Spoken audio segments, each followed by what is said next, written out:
Today in the group before I came to see you, everybody took their clothes off, and they were just together like that. And then when I came to see you, Kiala had her clothes off, and I saw that you guys were together like that too. And that just brought up the whole question of sex and of relating, men and women relating.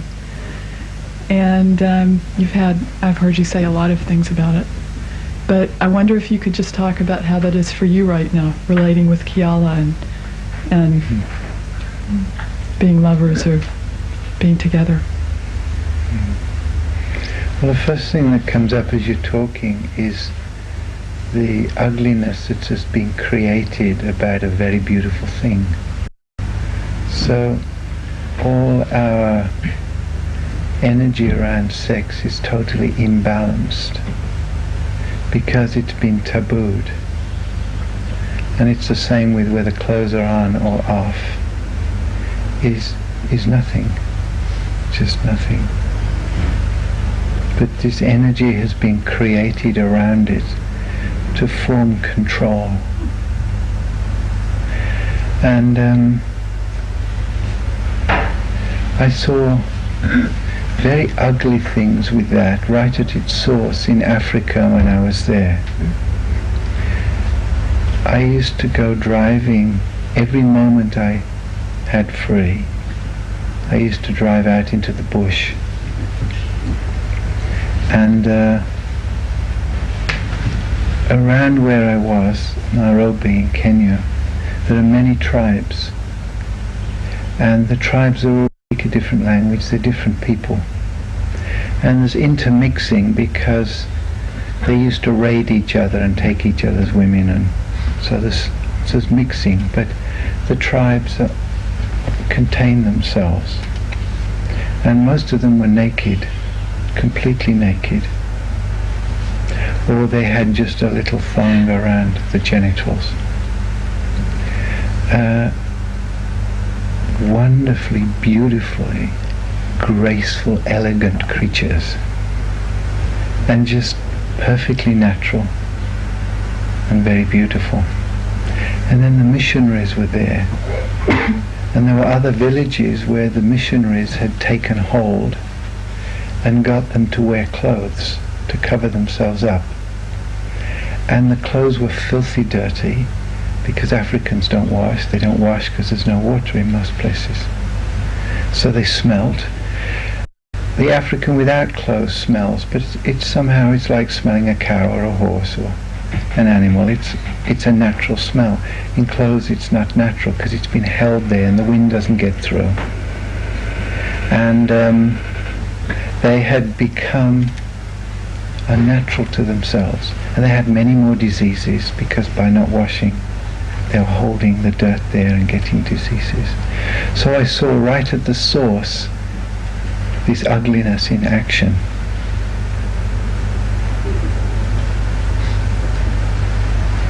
The whole thing about the genitals and the breasts and sex and playing and sensuality has been made childish and violent. That's why we have violence, sexual violence. That's why we have pornography. That's why we have these movies and these magazines where poor, deprived people get a perverted pleasure. And it's perverted because the natural process hasn't been allowed. And the natural process would be never to hide anything. And when I say that, I think of levels and levels of never hiding anything, never lying, never holding anything back, just allowing things to be natural. And then the children would play together, and at some time the sexual energy would start to come up. They'd get curious and play sexual games. Then they'd have intercourse with anybody or any way, and just be natural with each other. And then a natural sexual maturity would take place, and the little infatuation rotations that happen in the teens would mature into something more deep. And because of this way of moving, which we can call freedom, but I was going to say this freedom, but it's only freedom because we had it taken away. It's just a natural movement. This would develop into something where, having moved round so many people and played and enjoyed and had intercourse, then you'd know naturally which person would be suitable to live with and who you'd enjoy to spend more time with. So it's been taken away through ignorance, no more, just ignorance. It's based on religion, of course, but formal religion is ignorance. The connections with the source have long since died away, and just the ugly rituals have been left. So the very fact that you have a session where you even think about taking your clothes off is to do with this repression and unnaturalness. As you know, one of the things that we eventually evolved in the villa when we were together was just truth. Nothing else. Just, this is my truth, which I share with you. And if that's followed, if truth is there in every way, everything that comes up is not held but shared with the appropriate person. There'll be no neurosis. Peace for 1,000 years will just gently happen instead of have something unpleasant before it happens.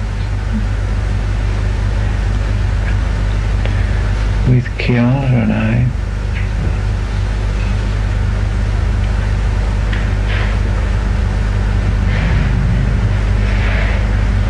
there are many things. One thing, Kiara isn't clear yet in that area, so she has still a choice about the shape of her body, which is neurotic, because her body is very beautiful. But she has energy about showing it because she thinks her legs are too fat.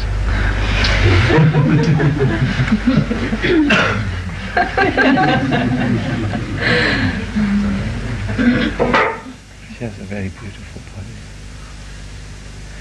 Just that little holding is just such a little thing, such an insignificant thing, but the energy can't pass through the chakras. The complete clarity can't happen. If you have a choice about anything, the energy can't pass through the system. The energy passes through the system when you're choiceless. And some people can be choiceless about this and that and the other, and then other people won't be choiceless about these things. It doesn't matter what you're holding. If you're holding, the energy is not completely clear. Kiara has awoken while she's been with me sexually, and it wasn't that she's ever been neurotic about it, but she's never been completely free with it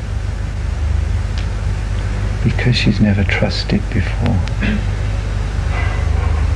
and until recently she didn't trust with me. And the trust is something that happens in practically all relationships. There is a holding, and the holding is this, is because of levels of blindness within you,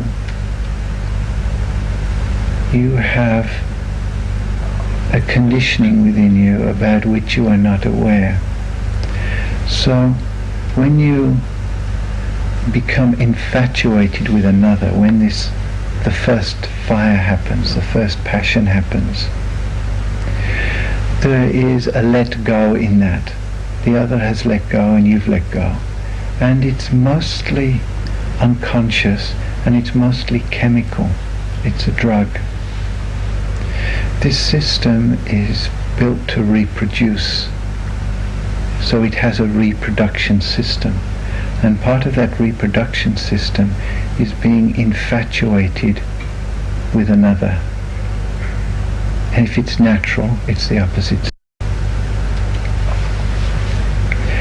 When you, well, it goes back and back and back.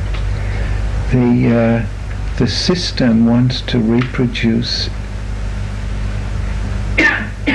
its race, itself, to the highest order. So it's selective.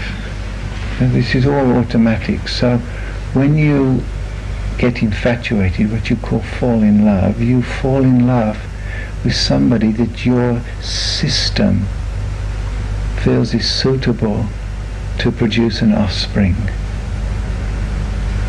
And so you fall in love with somebody that is matched in some way with your type, unless you're grossly neurotic, which many people are. Then we divert into that. See if you can remind me to come back to this. Many people get grossly because of the way they've been brought up in their family. It's just going back and back and back.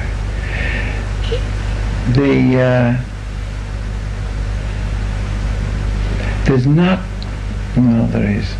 There's trouble on both sides, men and women. There's more trouble with the men, with the father, because of that energy has been suppressed in the early sexual stages. It is still inside there, unmanifest. And so when the man gets married, it's fine while the infatuation is there, but then after a while it starts looking around. It wants to move, it wants to do the things it wasn't allowed to do when it was young.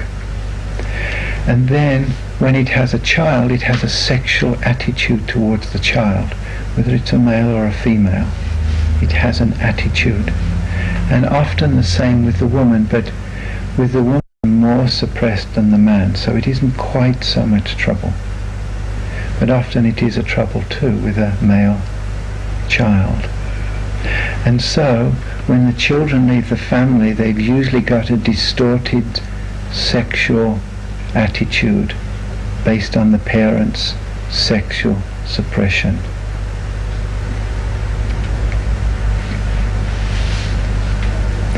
So if the attraction to the opposite sex is fairly normal, it's attracted to somebody where they will fit quite well together.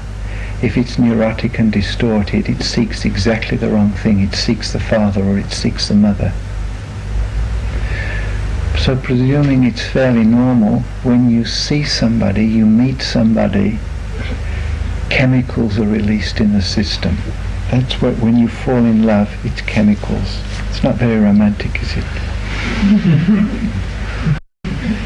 The chemicals have a very neat way of acting. They blind you. Love is blind. It blinds you so that you can be attracted to each other enough to make a union, to reproduce. As the chemicals start to fall away, you find the honeymoon is over.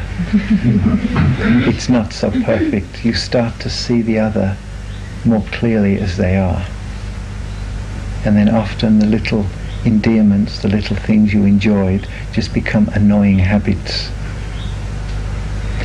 If the fire has been deep enough, strong enough, then there's enough bond there to go through these things and start to form a relationship.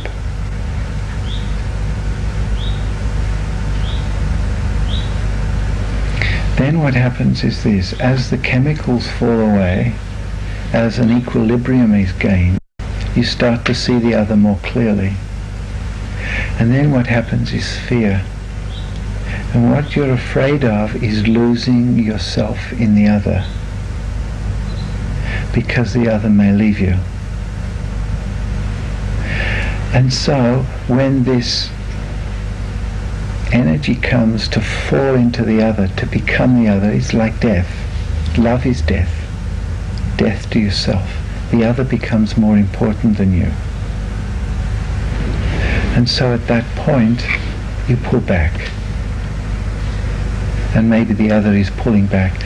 And that's when your relationship starts to fall apart. You stay together usually much too long, but it's over. And that's because you didn't have the courage to live your truth, whatever happens to the other person. So in the beginning, that's what happened. Kiala and I, many things. First of all, she didn't feel worthy, and then she was afraid that I was going to go back with the person that I was with just before she met me. And then another interesting thing that she reminded me today that I hadn't thought of in our interview was that often when I wake up in the morning, I don't come back. My body wakes up, but I don't come back. And then I see the world at the end of a tunnel. Not literally a tunnel, but there's no blackness to it, but everything is distant and strange, and everything is like puppets moving around, which is in fact what you are most of the time. You're so unaware that you are like puppets. Like you were saying, there's a puppeteer, and then there's a puppet on the end.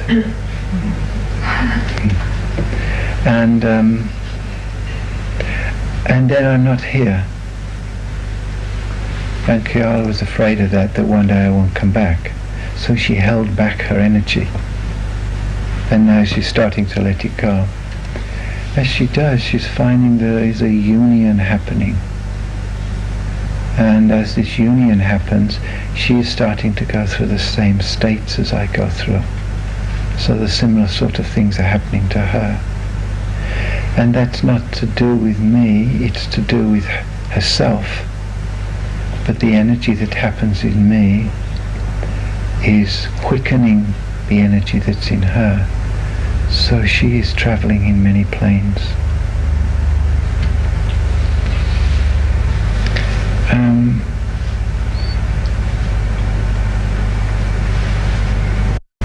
I was saying this morning in the interview, if anything interests me, I try to get myself interested.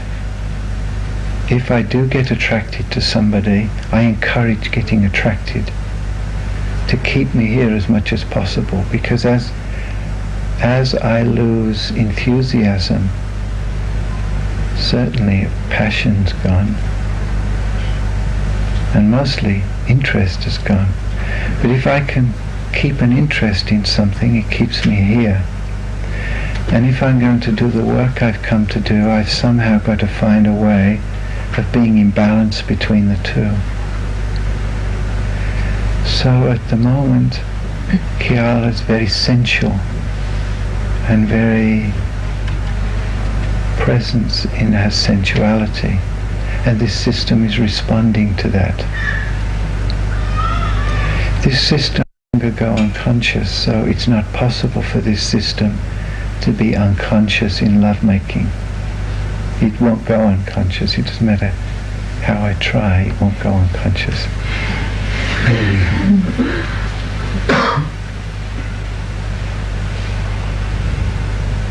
And then something Kiala said she was talking about, was one thing she didn't mention, was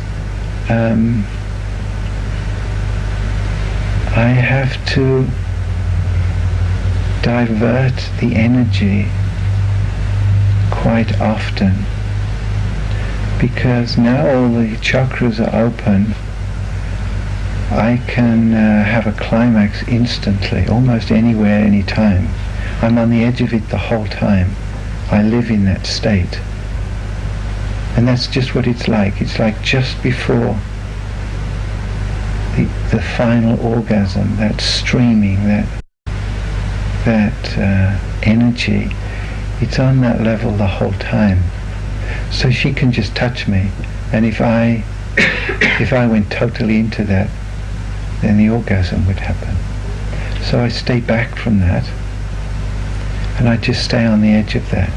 So when we're together, I'm just staying back from that.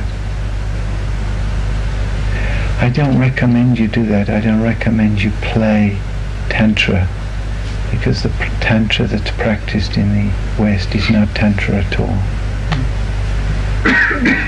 You need to, if you were going to play Tantra, you would need to be with a Tantric master, not somebody who thinks they know.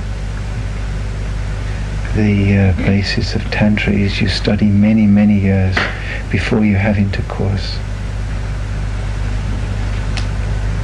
So the Tantra that's offered in the West, I know, is just a Western game. There comes a time when you can not ejaculate or not have your orgasm. So let's talk about that. We got there. Did I miss anything on the way? No? Okay.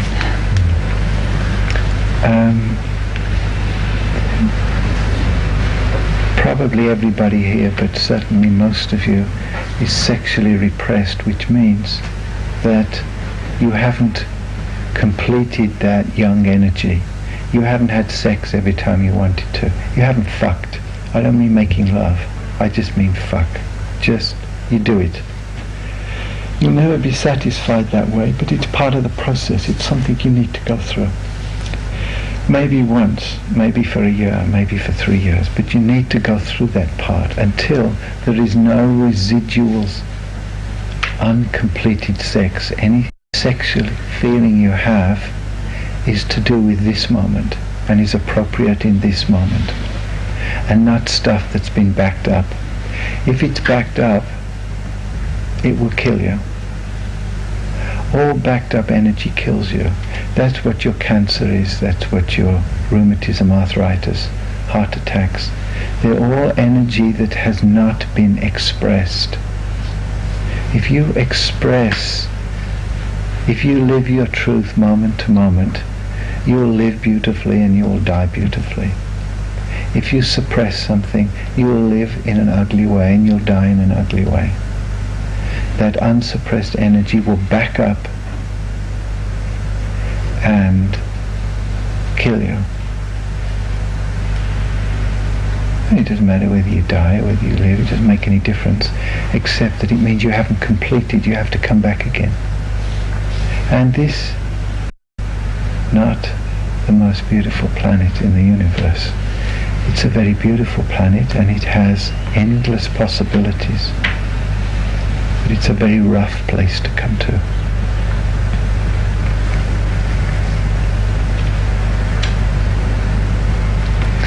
When you've completed your sexual energy, when you've said yes and yes and yes, then one day you'll find that you're in a sexual union, and instead of you building a tension to throw out, you'll find the energy starts to come up through you, but there's no tension. You're not building to anything. You're not going anywhere. You're not building for a climax. Just energy is streaming through you. When that happens, it means that the sexual channels, the animal channels, the reproduction channels, the tension and release channels have been satisfied. And so they're not calling, pulling you. And there is another channel. And the energy will just, instead of going up the old channel, will go up this new channel. And there'll be a flow of ecstasy. And there may be an orgasm, but it'll be a valley orgasm and not a peak orgasm. It'll be a soft flow and not a rush and a finish. And it'll continue. And it happens more easily in women than men, but it happens in men. When this is happening, often there are energy orgasms that don't produce a physical orgasm. Rushes and rushes. And keeps continuing. And you become more energized. Now, if the energy goes up the old channels and then you try to do Tantra, you frustrate your system. It screams even more. if it moves up the channels I'm talking about, then when you decide to stop making love, because it's a decision, it can go on forever, because nothing is being discharged, everything's being built up. When you find you have an appointment, or you've got hungry, or you need to go to the toilet, or whatever, wherever you stop, you will come away invigorated, softly, gently, more alive. But that's not something you can practice until your system is ready. Your system needs to be ready. You will die in the presence of your incompleted tasks on the planet, whatever you came for. Whatever is incomplete, you will die in that energy. And you'll live in that energy. If you complete whatever there is to complete, you'll start to live a new way, and you will certainly die a new way. You will die before you die.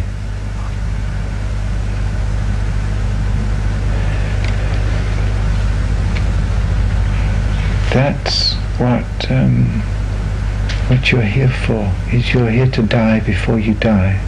And what that means is you are here to be so complete in yourself, so completed that you become choiceless. And then you die desires, your passions, your ambitions, you die to that. And then you really start to live. And when death comes, nothing happens. When death comes, all that will happen is your body will cease to be alive, and you will just slide on into the next dimension without any fuss and without any drama.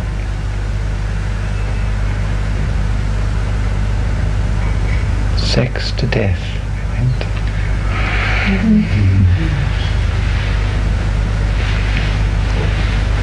I have one more question before I'm sure everybody would like to ask questions about sex. But you talked about trust. It seemed that what was happening with Kiala with you is that she was trusting more.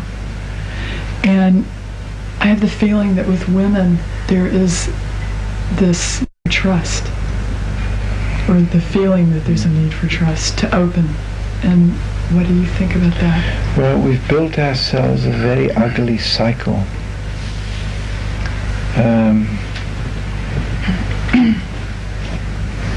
As I follow it back, it goes back to conception. Practically, without exception,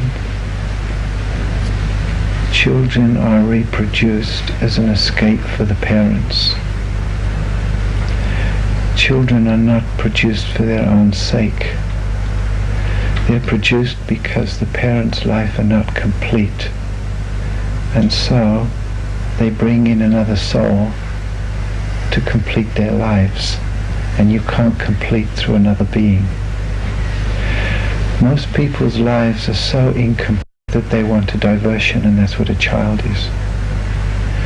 The masses, the unconscious masses, do it more automatically than they buy a dog.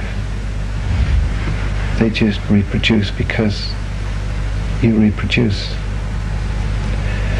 And so the parent is incomplete, and most people, most of the time, live in a state of overload. They're not handling their own life. Everything's too much. And then they produce a child, which is an infinite source of sucking. It doesn't just suck on the breast, it sucks on everything. In order to survive, it takes and takes and takes, and it's taking from two sources that are already depleted. So the mother is already overloaded. She can't handle her own life. She hasn't sorted out her relationship with her parents, and then along comes a relationship with a child. She's too busy, she's too exhausted, to give what the child needs. Here's a story I've told before. When I was in Africa, different tribes treat their children in different ways. And there are some tribes that carry the children on the back, there are some tribes that carry the children on the side, and there are some tribes that carry the children in front. The children that are carried in the front are the most contented children. And they are carried in a sling on the front of the mother, available to the breast at all times. And if ever the mother has to do anything that it's impossible to carry the child, which is very, very rare, she hands the child to the grandmother. So the child is never without human contact, not for a moment. And not only human contact, but the vulnerable area in the front, because the back takes energy, the front gives energy.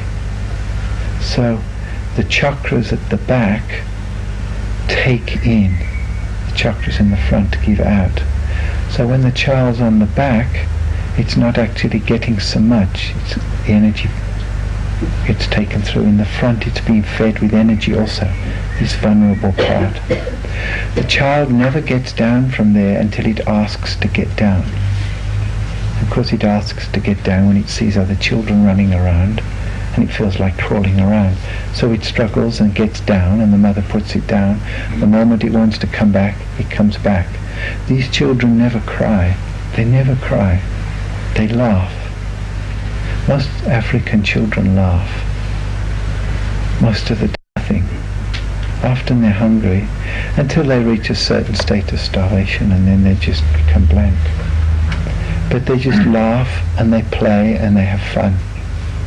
And the ones that have been carried here are quite incredible beings.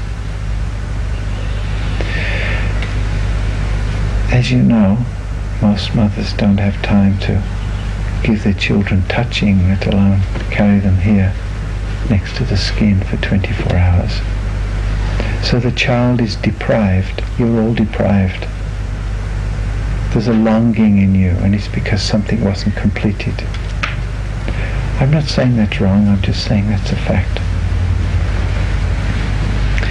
So the child is born into a family that can't give it what it needs. The father comes home from work, from all the stress and the strain. The little child comes running up for attention. He doesn't have it. And you're born into the child. I'm not saying that's wrong. It's a fact. That's what happens. These two neurotic beings who never had what they want produces a child that never gets what it wants. So a child is brought into the world as an amusement, as a diversion, to fill in an empty life. Do you remember where I started, what the question was? Yeah, I was asking you about trust, and is there a need for trust to evolve this right. harmonious? So these children never got what they needed, not wanted, needed from their parents in order to be healthy and whole being. They didn't get that. And so they have been conditioned. So when they meet another, when the female meets another male, she's actually seeing the uncompleted part of her father. When the male meets a female, he's seeing the uncompleted part of his mother. This is what a female is, this is what a male is. They're conditioned to that. And of course they can't trust. A place eventually has to be reached, and now I'm talking about something much bigger than relationships. A place eventually has to be reached where you not only give up mistrust, you give up trust. You give up the whole thing. And you live life as it is, moment to moment and choicelessly. You're completely here in the way it is. And then you will blossom just on your own. You won't need anybody or anything. You will blossom on your own. You will just flower and fruit just in your own essence. At the moment you're still trying to get from the other what your parent didn't give you. And that's impossible because the other is also trying to get from you what their parent didn't give them. So you are two suckers trying to suck off each other. You're two cripples trying to lean on each other. And there's no way around this except to become complete in yourself. I'm not saying don't have relationships, I'm saying don't expect them to work. Be together for as long as it's appropriate to be together, and when it isn't, let go and move on. Nourish yourself as much as possible, complete yourself as much as possible. Then when you've reached your completion, you don't need anybody or anything. And at that point you can have a very beautiful relating with somebody. Because there is no expectation. And therefore there will be no resentment.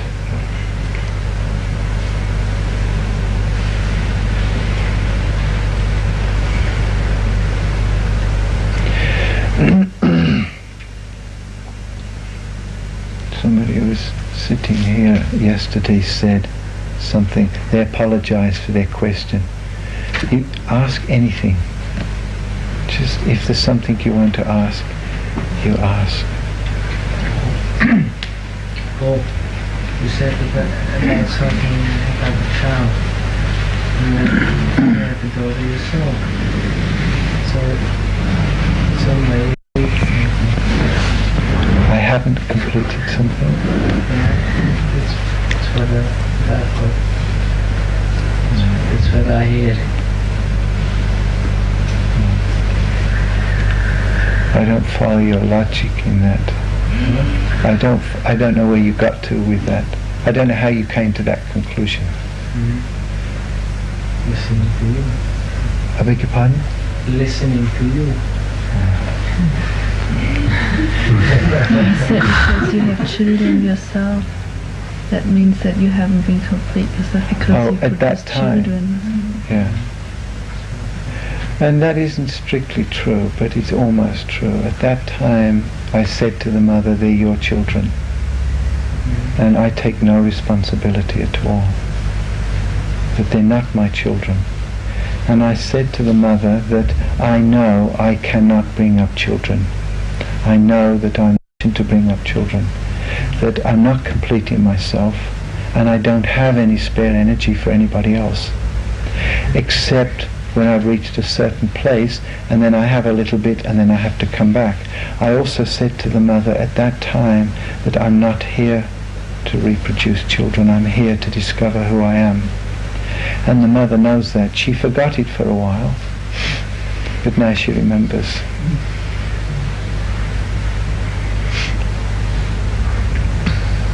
When I said, I'm not saying this is right or wrong, it's a fact.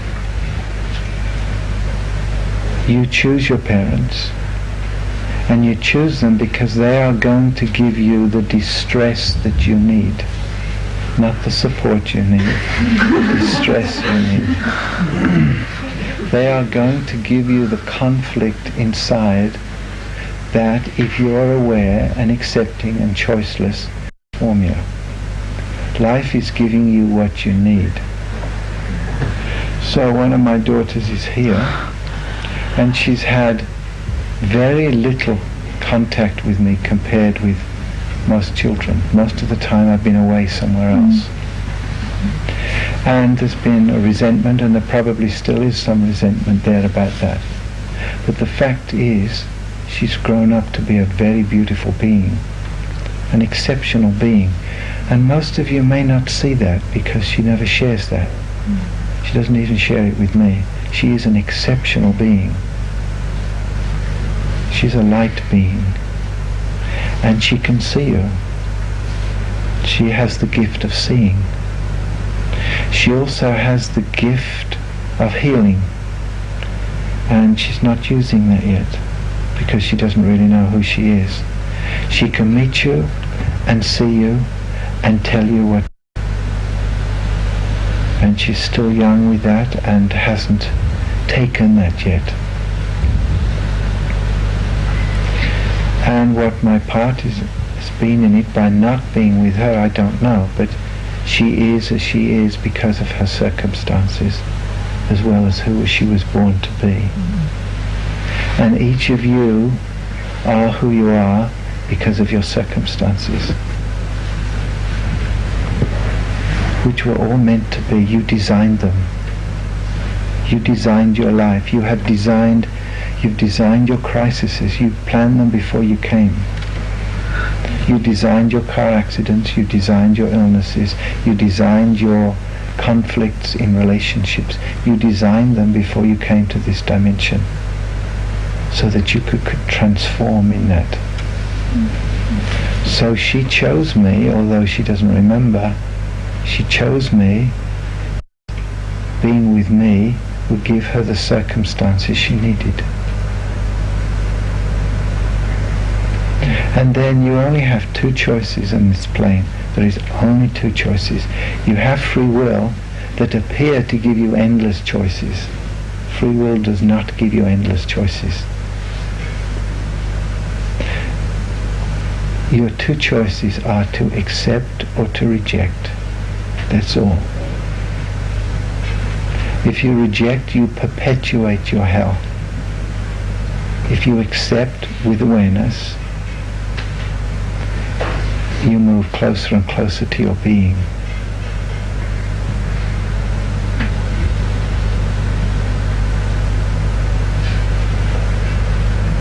So all these things you went through as a child, I was just listening to a tape. Linda's writing a book, and so she interviewed my mother and father. I was just listening to my mother's interview, where over and over she apologizes that she didn't do enough, that she knew, I can't remember her words, but something like she knew I was a special being, and she knew about me, and that she didn't do enough. She keeps apologizing. The fact is, she did. She was as total as she knew how. Everybody is.